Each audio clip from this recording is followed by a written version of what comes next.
I said hit the music, Abram. Are you gonna play the music? Yeah, no, I heard you say hit the music. I'm having an issue. There goes. Oh, Okay. Let's try that again. Ready? okay. Go ahead. Hit the music, Abram.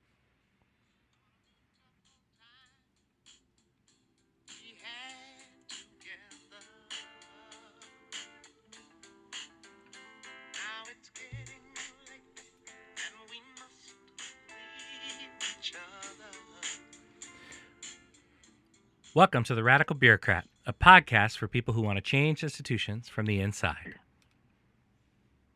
Today is Monday, March 30th. Abram, I keep looking at this graphic on the New York Times homepage every day that shows where the most cases of COVID-19 are. And New York keeps shining brighter and brighter as the clear epicenter. And Yep. it's not just on the Times, like we feel it. We feel it all around us. I feel like the soundtrack of the virus may be ambulance sirens because it feels like it's quiet on the streets except for sirens passing by every 10 or so minutes. I sometimes mute my phone when they're passing by when we're having this podcast, when we're recording, but today I may not, just so listeners can get a sense. And then, we're reading about the lengths to which our healthcare workers and paramedics are being stretched. It feels apocalyptic here in Manhattan, and yet it may be another month or longer before we actually hit the peak of what this thing is bringing to the city.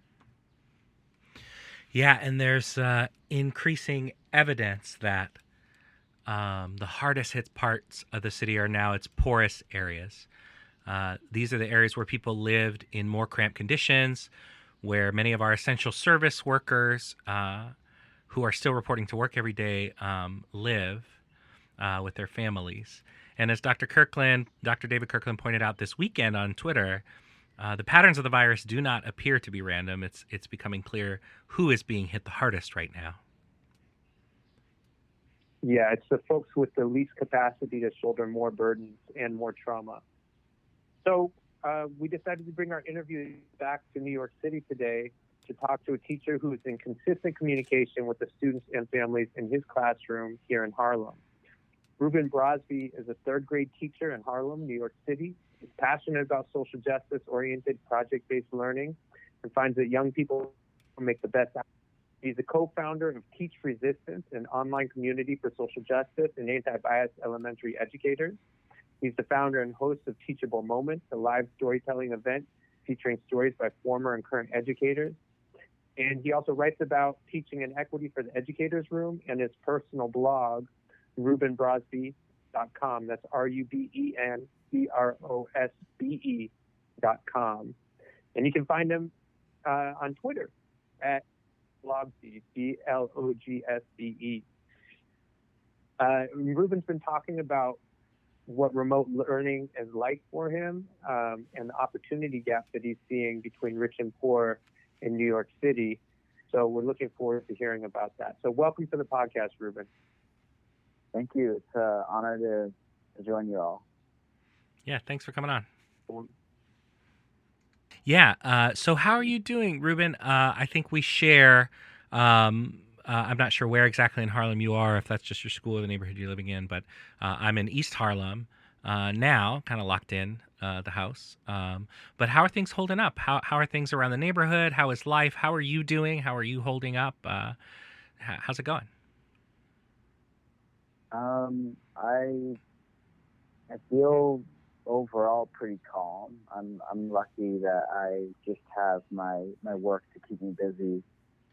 I have kids to take care of, and so I'm pretty much just sticking to my routine. I leave the house a couple times for a walk, just get some air and some exercise.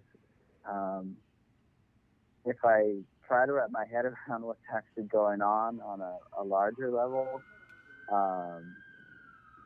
it can be pretty stressful and overwhelming. And I think also if I try to wrap my head around what's going on at work, that can feel overwhelming as well. So I kind of just try to keep my focus on one thing at a time and what's right in front of me. Yeah. Well, that's sounds about right. So tell us about what teaching is like right now, and let's start with your personal experience. So what is like a typical weekday for you? Today was Monday. Maybe just walk us through your Monday. Yeah, so I start the day with a video call on Google Classroom. Using Google Classroom, we have a Google Hangout, and we start the day with a morning meeting, which I have all my third graders at the school are invited to. This morning we had 8 third graders join the call out of 33. So we check in. We use a tool called the Mood Meter, which is out of a program called Ruler, which comes from Yale University. They have a center for child psychology there. I'm blanking on the exact name. The Ruler program is a social emotional learning program, and so we have this mood meter that we use to check in, and I just kind of ask the kids how they're doing, and we say our school's power pledge, which is kind of an affirmation that connects to our school's core values. And I just kind of create space for checking in about questions about the work that we're supposed to be doing or about the world in general. So that lasts like 15 to 25 minutes, depending on how long we're waiting for kids to get on the call. The rest of the day is pretty open, except for I have a video call in the afternoon focused on math, math content and math instruction. From the time that I'm not on the video call, I'm either assigning work or giving feedback to work that's been turned in. But mostly I'm just trying to get in touch with families who either haven't connected to Google Classroom yet, or their kids are connected, but they're not really engaging consistently. So most of my time is texting, emailing, or calling by phone or Google Hangout, just trying to get in touch with as many kids as possible to try to get them engaged. Yeah, and I want to hear more about that. I do want to chime in as a parent, just to give you I mean, I know you're hearing from parents all the time, but my own experience, I have a son in 3rd grade and another son in 6th grade, and they're in 2 different schools. And my 3rd grader is at Hamilton Heights, the school you used to teach at. And he is very tech savvy. I don't know how he got it. He's just a kid who has his interests and he figures things out. And that's great. And he is kind of able to self-direct and use my wife's iPad and fool around. And it seems like his school has also figured out, his teacher is very conscious of not wanting to add stress to the kids. Whereas my 6th grader, he has multiple teachers and multiple classes. And in the first week or 2 of class, he felt like he's a very anxious, he has a lot of anxiety, and it was just causing him to feel more and more anxious, and he was not liking it. I guess it's only been a week, and his English teacher had a Google Hangout, and he did not want to get on it because he was like, I don't want to go there, and yet he's kind of telling people in the class, hey, tell your friends to come on the Google Hangout, but he's like, that's not what I want to do. And I think the teachers at his school have figured out that they were assigning too much work. He was telling me, at first they were assigning classwork and homework, and he's like, it's all homework, So we kept telling him, he's a very conscientious student, and we kept telling him, it's just do what you want to do. Right now we're not concerned about you falling behind, whatever that means. That's not, your particular issue. We're just trying to keep his anxiety levels down. And so I wonder, part of it, coming from that experience is, I know there are technological barriers. I know that there are access barriers, but I'm wondering if there's this issue of this anxiety and how you try to set up your classroom to lessen your students' anxiety. How is that coming up? Are you encountering that at all? Yeah, absolutely. And I mean, hearing that story, it just makes really sad to think about the ways in which we're across the system piling work on our kids' shoulders, and for a lot of these kids, that work is also then being piled on their family shoulders. Right. Not just middle like colleges. So I just wish that we could have a little bit more of a clear consensus across schools, but also within schools like my own, about like how we're going about this. For me, like personally, I know that I'm struggling to kind of balance taking care of my own anxiety and my own making sense of what's going on in the world and doing my work effectively. So I can't imagine what that would feel like as an 8-year-old. Mm-hmm. So, I mean, the morning check-in is one that, I mean, the video calls, the morning and the afternoon, are essentially, I think, well, one, they just kind of give me a purpose. And I can kind of like empathize with your son's teacher that they are probably just looking for a way to connect with kids, because it's what we want to do day to day. And when we get to connect with the kids by video call, it's a semblance of like, oh yeah, this is why I'm doing what I'm doing. Yep. And I want to just jump in real quick. Sure. So just to say, in case it was interpreted this way, I wasn't saying it to criticize the school, because they are just trying to figure it out, right? And absolutely. And they, and a lot of the issues we're talking about are issues that exist whether we have remote learning or not. They're just being amplified now.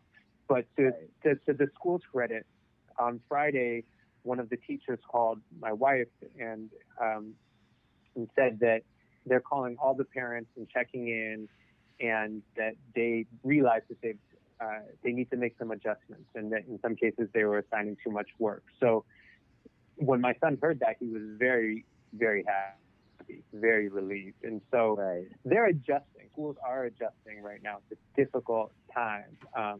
So sorry, I just wanted to interject to make sure I clarified that. No, I appreciate that. I think that especially in households where there are current and former educators, there's a little bit more understanding and patience. But we're all making it up as we go along. And I think I say that to be saying that we all need to be patient, but also to be kind of,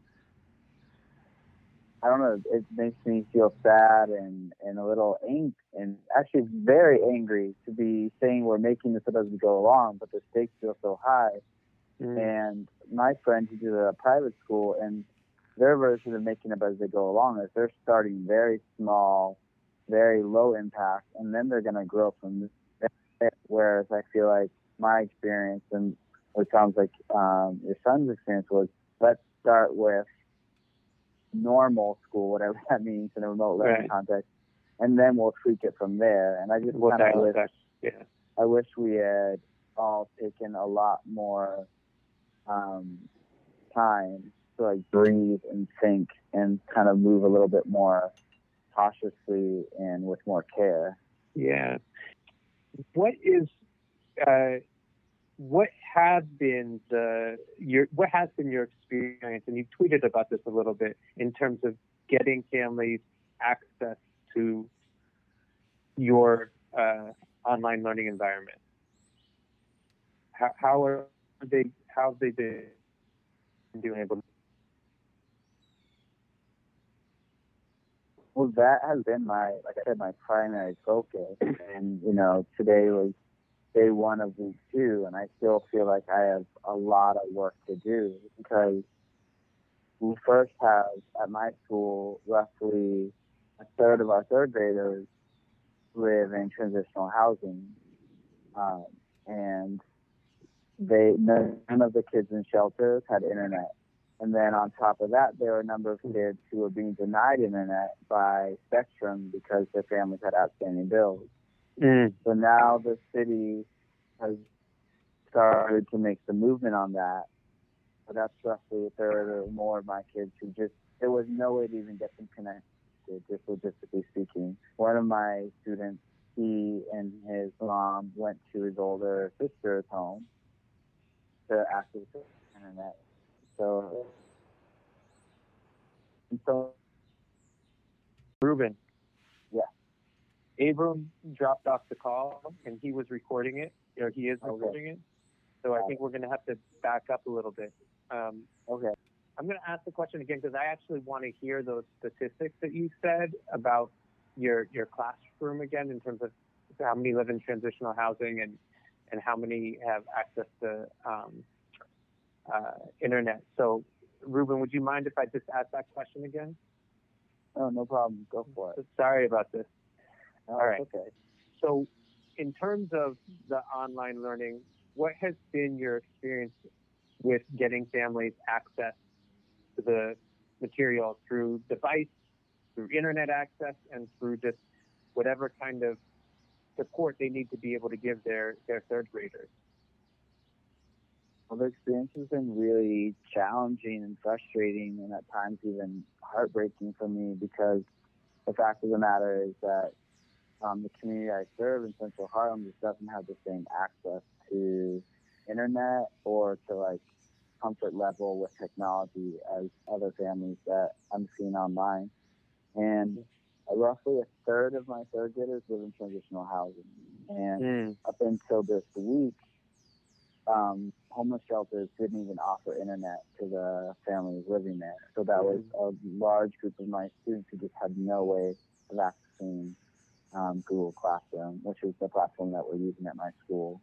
And then on top of that, I had a couple of families in the third grade who were being denied internet by Spectrum because they had outstanding bills. Spectrum got some positive press because they were saying that they were going to give free internet to families with students, but it turned out they were only offering free internet for new customers, not for people who had outstanding bills. Thanks to some press by Chalksy, that's hopefully changing as well, but it was just a lot of anxiety for me, and I can't even imagine what the families were going through. I had one mom say to me, my son can't get on, so I guess I'll just bring the Chromebook back to the school. And I just kind of sensed this sadness and this heartache that she was going through, because this is her youngest son. She really cares about making sure that he gets what he needs in terms of educational support, and he has an IEP, and they just totally feel left out by this rush to get online. Yeah, it's interesting because what you often hear, in either groups of friends or educators, whatever, what you often hear is, well, not all families value education the same. Not all cultures value education the same. And I think, the story that you're telling right now, right, is about people who very much value this resource. And yet, the access is not exactly there, right? Or in a way where they have access to it, whatever their barriers to the regular package, right? Whether that's a bill from a while ago or a housing situation, or, maybe it's just about access to the building and putting cable in because, of an absentee landlord. There's a million situations, right, where we can't possibly foresee, but this crisis suddenly reveals all of them all at once. Yeah, I think it's definitely brought so much of the deep and wide inequities in New York City schools have just been really broken open and brought to the surface. You tweeted something about when we talk about resources, one of the resources that is inequitably distributed, and I want to be a little careful about how we talk about this because I don't want it to come off as an attack on anybody. Right. But you said sound pedagogy, right? So it's not just about the devices, but it's about the approach that we're taking to learning. And it's true that as educators, we know that there are kind of traditional, maybe means of, I'm putting it in quotes because not all traditional education is bad, but there are ways of educating kids that are less effective than others. And yet educators will continue to repeat the less effective ways of doing things if that's the way they were educated and they haven't had an opportunity to learn something different. I guess that's Right. Maybe one way of framing it. So, what are you seeing in terms of pedagogy? And we're all employees of the Department of Education here, so full disclosure, I'm being delicate about how we talk about this. And I guess I'd like you to talk about it as much as you can through your personal lens. Like, how are you approaching this in terms of pedagogy, and what are you trying to avoid? Well, I think where that tweet was coming from in part is that I kind of, online, I'm connected to this community of educators that kind of share a certain philosophy, grounded in like liberatory pedagogy and just trying to, ground our practices in pedagogy that's culturally relevant and sustaining, and a variety of other kind of philosophies that are more rooted in kids' real world experiences and trying to make sure that their learning is meaningful. And in the day-to-day work that I do, working in the school that's on the state list for, I think, what's CSI stand for? Gosh, I can't remember what that acronym is right now. Continuous school improvement, I think. It's basically, it's the list you don't want to be on because it means that your test scores have been failing. And the culture of our school and a lot of schools like ours that, not coincidentally, we serve poor Black and brown kids, but the pedagogy is focused on getting those test scores up. Mm-hmm. And in my experience, that pedagogy tends to be very narrow. It doesn't always. There are ways, I think, to prepare kids for the test that are also, in one way or another, culturally relevant and sustaining. But in my ideal world, you could just really disconnect the classroom from the high stakes test altogether. But my point is just that I think schools that feel that kind of pressure, that pressure didn't go away, even though the test went away. The pressure is still about like maintaining a certain level of quote unquote rigor. Mm-hmm. And rather than acknowledging that what we're going through is like an enormous disruption on every level, we're trying to continue as if, our job hasn't changed. I mean, we're obviously acknowledging that the tools we're using have changed, but with regards to content and curriculum, we haven't really made any major adjustments. Yeah. I mean, last week we talked to a professor of education, Becky Tarlow, and about what the purpose is. Yep.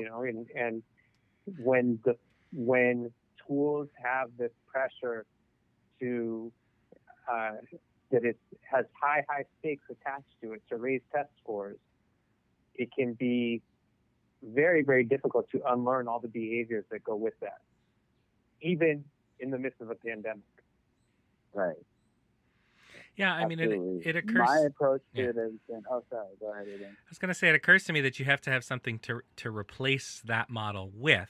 And I think I heard you say it. I think I heard you say that culturally responsive and sustaining education is the kind of pedagogy we should be embracing and figuring out how to amplify using the technological tools we have. But I think in the absence of feeling like I can really do something different, I'm going to always fall back on my defaults and how I was taught. And then it comes down to just the relationships and the learning community, right? Can the learning community as a community grow? Right. And I think that my goal is first and foremost just to provide stability and community for the kids. Mm-hmm. And that's why, for me, just getting everyone connected to Google Classroom is such an urgent need. Mm-hmm. But I think that when the day-to-day learning in a regular classroom is disconnected, that's a real lost opportunity, and it's sad. But when you're teaching a pandemic, and now we're still like, this could be an opportunity to teach kids about mutual aid, or what does it mean to be a part of a community? What are some ways that we can help out in our families, in our building, in our neighborhood? There's so many opportunities for us to use this moment and to help kids feel less afraid and to feel empowered. And it's just like when we teach about whatever hardcore or Pearson is giving us without an Black or Latinx history, like that's a missed opportunity. But now we're in this like earth-changing historic event, and to really ignore that is, I feel like, an even larger, maybe not, I don't want to compare, it's a part of the same problem, I think. Yeah.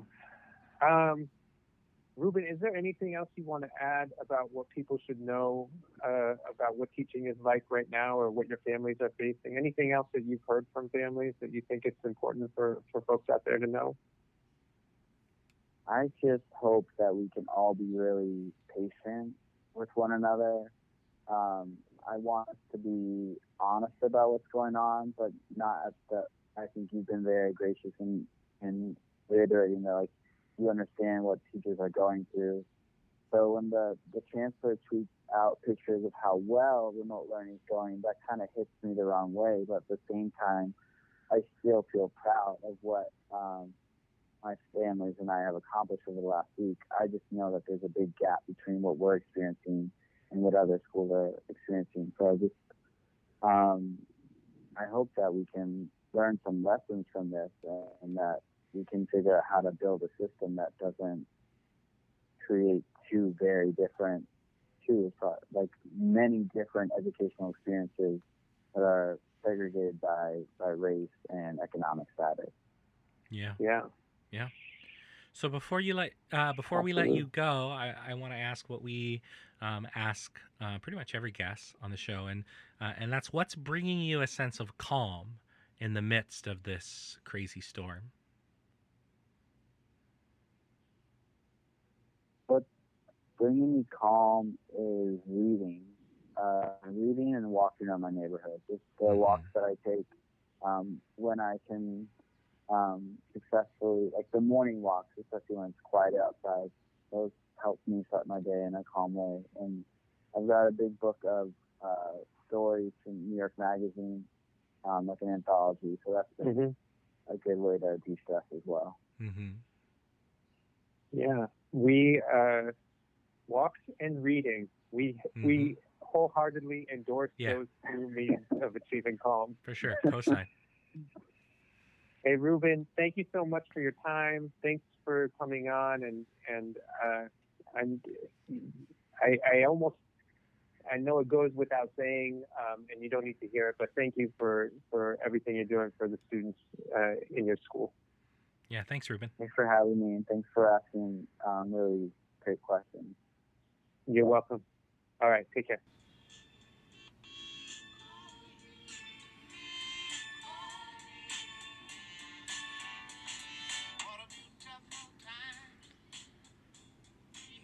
So let's end like good radical, Sam. What's one thing that you learned today that you can use to create a more just and equitable world? I don't know. I'm just. It is a sad time, and Ruben came back to his sadness and his anger, and at the end, he hopes that this experience crystallizes for everybody the inequities in our system, and that something is done about it. And these inequities are so much bigger than just his classroom or his school or the education system. They're societal, and so I'm just present to that right now. Yeah, I see that. What about you, Abram? Yeah, I mean, sitting in the failure on many levels to like provide what's needed for people at this time is tough. I think what I heard Ruben modeling that I really appreciated was a sense of starting with his own anxiety. Like, here's what I need for my own anxiety very early in the call. Like, he said that. And like, I can't imagine what this, like, 9-year-old is going through right now, I mean, I'm sure he can imagine, right? He's a teacher. He has some imagination about how kids are processing stuff. But I think that kind of humility and self-reflection to me stood out in his story. And so then even as he's talking about the practices and the kind of mental models around what are we teaching for? What are we teaching to? Right? And if these tests are not it, what is it? Right? That's the same kind of self-reflection, right? And my comment about like a community of learning, right? Like that's, I think, what I'm hearing from Ruben as what we need to be doing right now around our kids. And I think that probably also means breaking down some of the typical roles of parent and teacher and whatever. Because it is different. You don't have visual and physical supervision. Like you're gonna have to do some things different, and I don't pretend to know answers to that, but I know that the path is that self-reflection and that self-collection, right? Identifying I'm feeling some things here. He mentioned the ruler, the Yale Center for Emotional Intelligence ruler, which is this idea of like you walk into a school and you see this like quadrant and you put your like Bitmoji, like how you're feeling right now or whatever. And like, that's the kind of tool where, having everybody put their how I'm feeling on the chart is one thing, but really engaging with everyone in the learning community about like, what do we do when everyone comes in overloaded with crisis to their webinar, right? They're not in a place of emotional intelligence to start working on their math problems or whatever. And so, how do we meet folks, kids and adults alike, where they are, but grow together, and do better? Because really the potential for digital technology in these environments is massive. And we've been talking about the potential for decades. And now's our chance. Now's our chance to make some real progress puzzling through some stuff. But I think we have to hold on to that hope and that vision of a learning community, learning and growing together. Yeah. One thing I wish I had asked him about, I've seen this come up in the media a bit, in some stories about education during this time, is there's a narrative that we're losing valuable time and that kids are falling behind. And on the one hand, I totally believe in the urgency of engaging kids, because you don't get these days back, you don't get these years back. On the other hand, I have a real problem with the paradigm that there is an on time and a behind, because right. It's different for every child. Kids develop at different rates. That notion of an on track or a behind is not part of what we know about child development. And so when you talked about getting kids in an emotional headspace for learning, I think sometimes educators have a knee-jerk reaction that, well, if we spend time doing that, then we can't do the important stuff, because then the kids will fall further behind. But right now, it's so clear what is needed, what has to be in place, what the priority is, that there needs to be more of that emotional processing, not less. And I think we're going to see this when it starts back up in most likely here in September, but we'll see when it is. But whenever school does start back up, there's going to be a tension there where educators are wanting to catch up, quote unquote, catch up. And it's like, catch up to what, right? I don't think that's the right way of thinking about this. I do think that part of what Ruben's talking about is slowing down and, as he does with his mood meter, and just providing that community, and that's essential before the hardcore academics can take place, and that we shouldn't see that as a cost. Because like he said, there are so many learning opportunities right now that we could be providing for our kids if we weren't so focused on the paradigms that we're accustomed to about what matters and what's important. Yeah. So I guess we should wrap up. Yeah. I want to say to our audience, as we often do, help us out by commenting on Twitter, checking out our webpage. One other thing I want to plug for you all is to give us a follow on Apple Podcasts if you subscribe there, or iTunes, or give us a rating, or both, even better. It just helps to get the podcast out to more people. Mm-hmm. You know, we love it when people text us or call us or comment on Twitter and let us know that they appreciate what we're doing. It gives us a little bit of energy to go forward. And we also just want to know that the audience is growing if there's an interest. Like we do this because we think it's important. And so, you know, if you feel the same way, please do share, and also, like I said, get on those podcast apps and give us a rating or a follow. Yeah, the Apple one in particular is like 90% of the recommendation algorithm. So 5 stars. Right. So especially there. So let's end by being good bureaucrats. The views expressed here are our personal opinions and do not reflect the official or unofficial position of any government agency, policy, party, leader, or really anyone besides the two of us, and maybe you, but maybe not. The content has not been sponsored or approved by anyone and was mostly just made because we wanted an opportunity to talk about things that matter to everyone, whether they realize it or not. Thanks for listening. Thanks, everyone.